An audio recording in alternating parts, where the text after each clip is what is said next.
Hello दोस्तों, आप में से कई सारे दोस्तों के मैसेज आ रहे थे कि मैं कुछ ऐसे जॉब्स के बारे में आपको बताऊं जिसे आप 12th पास करने के बाद या ग्रेजुएशन करने के बाद इजीली कर पाएं। दोस्तों आज की इस वीडियो में और आने वाली कुछ वीडियोस में मैं आपको कुछ ऐसे ही जॉब्स के बारे में बताऊंगा जिसे आप 12th पास करने के बाद या ग्रेजुएशन क्लियर करने के बाद इजीली कर पाएंगे। दोस्तों 12th पास होने के बाद जो सबसे अच्छा आप काम कर सकते हैं वो है ग्रेजुएशन। लेकिन ऐसे में अगर आपकी फाइनेंशियल कंडीशन अच्छी नहीं है और आप चाहते हैं कि पढ़ाई के साथ कुछ काम भी करें तो आप इन काम को कर सकते हैं। दोस्तों वहीं पे कुछ ऐसे बच्चे होते हैं जो ग्रेजुएशन कर लेने के बाद अपने काम को तलाशने के लिए मेट्रो सिटी में स्विच होते हैं। ऐसे में उन्हें काम मिलने में काफ़ी लेट हो जाता है। ऐसे में उनकी काफ़ी अच्छे खासे पैसे खर्च हो जाते हैं। तो अगर वो चाहें तो इन काम को करके अपने खर्चे निकाल सकते हैं। दोस्तों आज की इस वीडियो में हम बात करेंगे कॉल सेंटर के जॉब के बारे में। कॉल सेंटर की जॉब को कस्टमर केयर की जॉब या फिर बीपीओ की जॉब भी कहते हैं। दोस्तों आज की इस वीडियो को देखने के बाद कॉल सेंटर से रिलेटेड आपके सारे डाउट क्लियर हो जाएंगे कि कॉल सेंटर क्या होता है, आपको यहाँ पे कितनी सैलरी मिलती है, यहाँ पे क्या काम होता है और किस तरीके से आप यहाँ पे जॉब के लिए अप्लाई कर सकते हैं। दोस्तों बहुत बड़ा मिसकंसेप्शन ये है कि कॉल सेंटर की जॉब अच्छी नहीं होती, यहाँ पे आपको अच्छी सैलरी नहीं मिलती। लेकिन दोस्तों अगर आप कॉल सेंटर में कुछ साल काम करते हैं तो यहाँ पे आपको ऑन एवरेज सैलरी 40,000 रुपये से लेकर 60,000 रुपये तक मिल सकती है। लेकिन यहाँ पे कुछ प्रॉब्लम भी है। दोस्तों यहाँ पे जो सबसे बड़ा प्रॉब्लम है, यहाँ पे ज़्यादातर काम नाइट शिफ्ट का होता है। ऐसे में अगर आपको रात में काम करने में दिक्कत है तो आपको यहाँ पे प्रॉब्लम हो सकती है। इसके अलावा इसका जो ग्रोथ रेट होता है वो आईटी सेक्टर के ग्रोथ रेट से कम होता है। इसका मतलब अगर आप ऐसा वेब डेवलपर या फिर सॉफ्टवेयर इंजीनियर काम करते हैं तो आने वाले कुछ सालों के बाद आपकी सैलरी हाइक ज़्यादा होगी जो कॉल सेंटर में कम होगी। इसके अलावा अगर आप कॉल सेंटर में कुछ साल काम कर लेते हैं, सपोज आपने 5 साल काम कर लिया, इसके बाद आप आईटी सेक्टर में स्विच होना चाहते हैं, तो जो भी काम आपने कॉल सेंटर में किया है वो काउंट नहीं होगा आईटी सेक्टर में। ऐसा फ्रेशर ही आपको वहां पे अप्लाई करना पड़ेगा। तो दोस्तों ऐसे में आप ये काम तब तक कर सकते हैं जब तक कोई दूसरा अच्छा काम आपको ना मिल जाए, क्योंकि कॉल सेंटर में जॉब थोड़ी इजीली मिल जाती है। तो दोस्तों इस वीडियो को स्टार्ट करने के पहले अगर आपने इस चैनल को सब्सक्राइब नहीं किया है तो सब्सक्राइब कर दीजिए और इस वीडियो को लाइक कर दीजिए। चलिए वीडियो को स्टार्ट करते हैं। दोस्तों आजकल ज़्यादातर कंपनियां अपने ग्राहकों को ज़्यादा से ज़्यादा कस्टमर सर्विस देना चाहती है, इसलिए वो कॉल सेंटर का यूज़ करती है। जब हम किसी कस्टमर केयर को कॉल करते हैं इसका मतलब है हम कॉल सेंटर को कॉल करते हैं। दोस्तों कॉल सेंटर 2 तरीके के होते हैं। पहला होता है इनबाउंड कॉल सेंटर, दूसरा होता है outbound call centre. Inbound call centre का मतलब जिसमें कस्टमर खुद से कॉल करता है। जैसे अगर हमारे सिम में कोई प्रॉब्लम हो जाता है या फिर रिचार्ज से रिलेटेड कोई प्रॉब्लम हो जाता है तो हम जियो की कस्टमर केयर पर कॉल करते हैं। इसे हम इनबाउंड कॉल सेंटर बोल सकते हैं। वहीं आउटबाउंड कॉल सेंटर में कस्टमर केयर वाले ग्राहकों को खुद से कॉल करते हैं। जैसे आपको कई बार पॉलिसी बेचने के लिए कॉल आता है या फिर क्रेडिट कार्ड के लिए कॉल आता है। ये सारे कॉल आपको आउटबाउंड कॉल सेंटर के जरिए आते हैं। दोस्तों इनबाउंड कॉल सेंटर में काफ़ी कम वर्क प्रेशर होता है, क्योंकि जब कस्टमर को कोई प्रॉब्लम होता है तब वो आपको कॉल करता है। ऐसे में आपको उसकी क्वेरी को समझ के उसको आंसर देना पड़ता है। आंसर किस तरीके से देना है इसके लिए भी आपकी ट्रेनिंग होती है।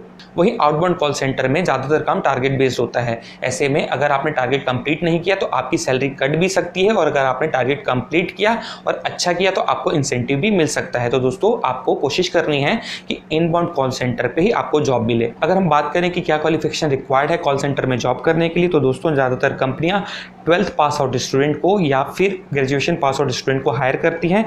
साथ ही आपको कंप्यूटर का बेसिक नॉलेज होना चाहिए और आपको टाइपिंग का भी नॉलेज होना चाहिए। इसके अलावा आपको हिंदी और इंग्लिश का नॉलेज होना चाहिए। दोस्तों कॉल सेंटर भी 2 टाइप के होते हैं, एक होता है डोमेस्टिक और एक होता है इंटरनेशनल। अगर आप इंटरनेशनल कॉल सेंटर में काम करना चाहते हैं तो आपकी इंग्लिश काफ़ी अच्छी होनी चाहिए, तभी आपको वहाँ पे जॉब मिल पाएगी। इसके अलावा आपकी लिसनिंग एबिलिटी काफ़ी अच्छी होनी चाहिए ताकि आप कस्टमर के प्रॉब्लम को ईजिली समझ पाएँ, और अगर वो आपसे कुछ बदतमीजी से बात करें तो भी आप उसका आंसर अच्छे से कर पाएँ। अब हम बात करते हैं सिलेक्शन प्रोसेस की। दोस्तों यहाँ पे सबसे पहले HR राउंड होता है जिसमें आपका कम्युनिकेशन स्किल और लिसनिंग एबिलिटी को चेक किया जाता है। इसके बाद आपकी सॉफ्टवेयर ट्रेनिंग होती है। उसके बाद अगेन एक इंटरव्यू होता है जिसमें आपको जो भी सॉफ्टवेयर ट्रेनिंग में पढ़ाया गया था उसके बारे में पूछा जाता है। काफ़ी ज़्यादा ईजी क्वेश्चंस यहाँ पे आपसे पूछे जाते हैं और ज़्यादातर लोग इसे क्रैक कर लेते हैं। अगर बात की जाए ग्रोथ रेट की तो दोस्तों यहाँ पे ग्रोथ रेट काफ़ी अच्छा है। जब आप कॉल सेंटर ज्वाइन करेंगे तो आपको सबसे पहले कस्टमर केयर एग्जीक्यूटिव का पोस्ट मिलेगा और इसके लिए आपको 8 से 18,000 रुपये तक का ऑफर मिलेगा। इसके बाद अगर आप 1 से 1.5 साल काम कर लेते हैं तो आप बन जाएंगे TL यानी टीम लीडर, जिसमें आपके अंडर 8 से 12 लोग काम करेंगे। इसके बाद अगर आप कुछ साल काम कर लेते हैं तो आप बन जाएंगे ट्रेनर, जिसमें जो भी नए बच्चे भर्ती होंगे उनको आपको ट्रेनिंग देना पड़ेगा। और इसके बाद आप बनेंगे HR, जिसमें आपको नए लोगों की भर्ती करनी पड़ेगी।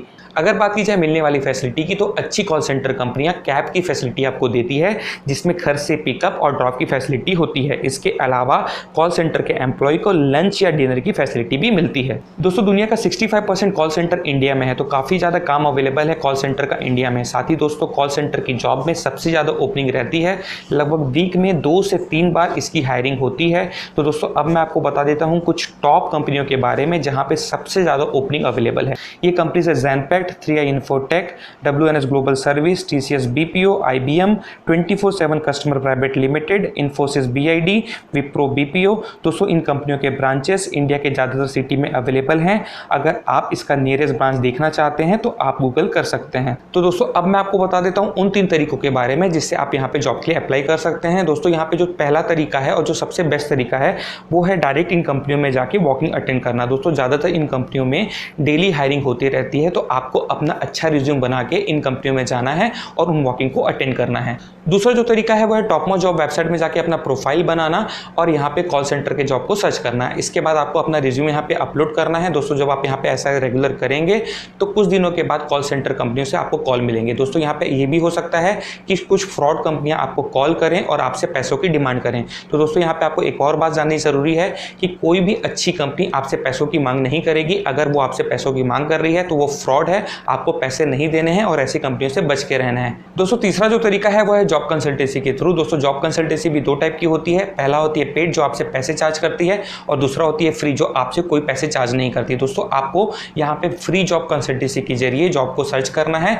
अगर आप अपने एरिया के फ्री जॉब कंसल्टेंसी को देखना चाहते हैं तो इसके लिए आपको गूगल में सिंपल टाइप करना है फ्री जॉब कंसल्टेंसी इन एरिया का नाम, लाइक फ्री जॉब कंसल्टेंसी इन रायपुर। इसके बाद आपको सारे फ्री जॉब कंसल्टेंसी के लिस्ट देखने के लिए मिल जाएंगे। दोस्तों अगर आपसे कोई कंसल्टेंसी सिलेक्शन के पहले पैसों की मांग करें तो आपको उस कंसल्टेंसी को अवॉइड करना है। दोस्तों जो फ्री जॉब कंसल्टेंसी होती है वो आपसे पैसों की मांग नहीं करती, लेकिन अगर आपका एक बार सिलेक्शन हो जाता है तो वो उस कंपनी से या फिर आपकी सैलरी से 10 से 20% 2 महीने के लिए चार्ज करती है। ऐसे में आपको इन कंसल्टेंसी को खोजना है और अपना रिज्यूम जाके इनके पास छोड़ना है और रेगुलर अपडेट लेना है। तो दोस्तों ऐसे में अगर आपके पास कोई अच्छी जॉब नहीं है और अगर आप खाली बैठे हुए हैं तो आप अगर चाहें तो कॉल सेंटर की जॉब कर सकते हैं। इसे करके आपका कम्युनिकेशन स्किल भी स्ट्रांग होता है। तो दोस्तों अगर आपको ये वीडियो अच्छी लगी हो तो आप इसे लाइक कर दीजिए। साथ ही आप हमारे टेलीग्राम चैनल को भी ज्वाइन कर सकते हैं, जिसका लिंक आपको डिस्क्रिप्शन पे मिल जाएगा, उसे आप ज्वाइन कर लीजिए और इस चैनल को सब्सक्राइब कर दीजिए। Thank you.